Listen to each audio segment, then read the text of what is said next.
This is News 14 Carolina Meteorologist Matthew East. Thank you for clicking on to this Thursday, January 22nd edition of the Carolina Weather Video.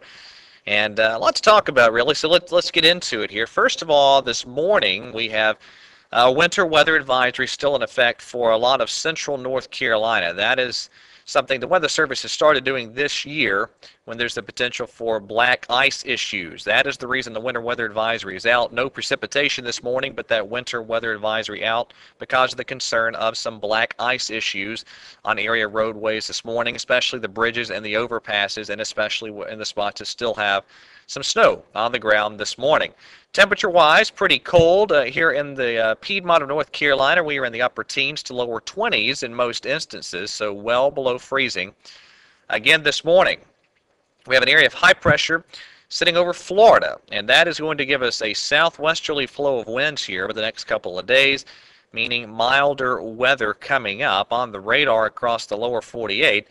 A lot of very heavy rain falling around central California, including the San Francisco area, and also a little rain ejecting through parts of Arizona. A sure sign the pattern is beginning to change. We've had just a huge ridge in the western part of the North American continent and a big trough in the eastern part of the continent. But that's changing now, and we're going to be heading into what we call a split flow pattern, one where we have the northern branch sort of cruising right around through this area, and we'll have sort of some subtropical jet energy moving through the southern part of the country at times. Very tricky pattern to handle in terms of the modeling, and certainly tricky for meteorologists as well. But I think we're getting a better idea as to how things unfold next week. Now I'm going to show you the GFS into the weekend, then it's going to be all European model, because I think the GFS with the 0 and even 6Z runs today, I think is way off with how things unfold next week. So let's talk about today. 1 o'clock this afternoon, there's your high pressure over Florida. It'll be a day today with lots of sunshine, highs in the upper 40s to even some lower 50s in spots. Really nice looking day today. Tomorrow, even milder, more of that southwesterly flow moving in. I think everyone well up into the 50s for tomorrow's high temperatures. Wouldn't be shocked if a few spots even managed to touch 60 tomorrow afternoon. But then a cold front drops in here from the north. This is 1 o'clock Saturday afternoon. And I'll mention the chance of some showers around mainly Saturday morning as that front pushes through. Does not look like any heavy rain at all. In fact, wouldn't be shocked if most spots missed out on the rain altogether.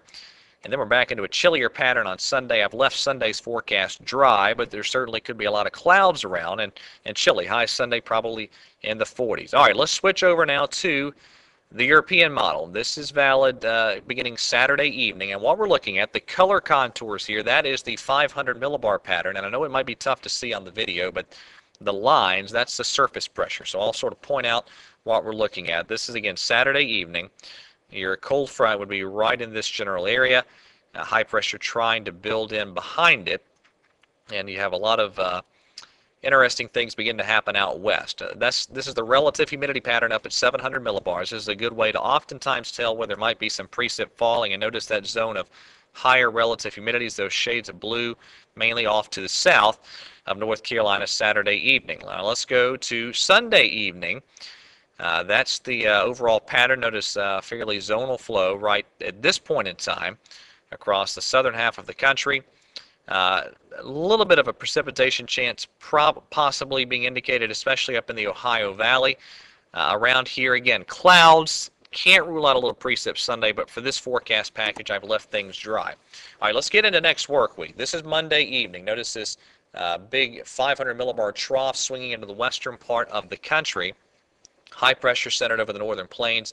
And this is a lot of really very cold air up in this region. And we're going to see this pattern, I believe, get into a configuration where it's going to want to form one of our Carolina wedges with time next week. Now, that's not really happened yet as of Monday. And Monday will be a dry day, the main zone of moisture off to our north. But here we go, Tuesday. And the European begins to cut this low off near and just off the California coast. And you'll notice what's happening here. We have a surface area of low pressure being spun up here on the European and the upstate of South Carolina. High pressure has moved into the New England states, and notice it is beginning to wedge down into North Carolina. in terms of the relative humidity, there you go. That zone of potential precip moves in here on Tuesday. And I have indeed reflected that chance of precipitation in the forecast Tuesday. Now we're going to have to watch very carefully because I think we're going to probably see a situation where the models are underestimating the amount of cold air that could push into our area. So I do think we have the potential, at least, for some type of wintry weather, especially in the northern half of the state Tuesday. I think most likely this would be a freezing rain type scenario, but it's just way, way too soon for any type of specifics or confidence in that portion of the forecast. And then finally, out here to Wednesday evening, that's a look at the 500 millibar and the surface pressure, still that cutoff low off the California coast. And on the relative humidity pattern, still a lot of moisture streaming out into the plain states. And I think we're going to be in a pattern next week where we have occasional waves of precipitation move through. Right now, I think the most likely time's Tuesday, then maybe again later in the week around Thursday. And I do think we have to keep an eye on Tuesday for any signs of wintry precip. Could be something that we need to watch for sure. So we'll keep an eye on that for you as we head through the next several days. All right, that's it for today's edition of the Carolina Weather Video. Everyone have a wonderful day and God bless.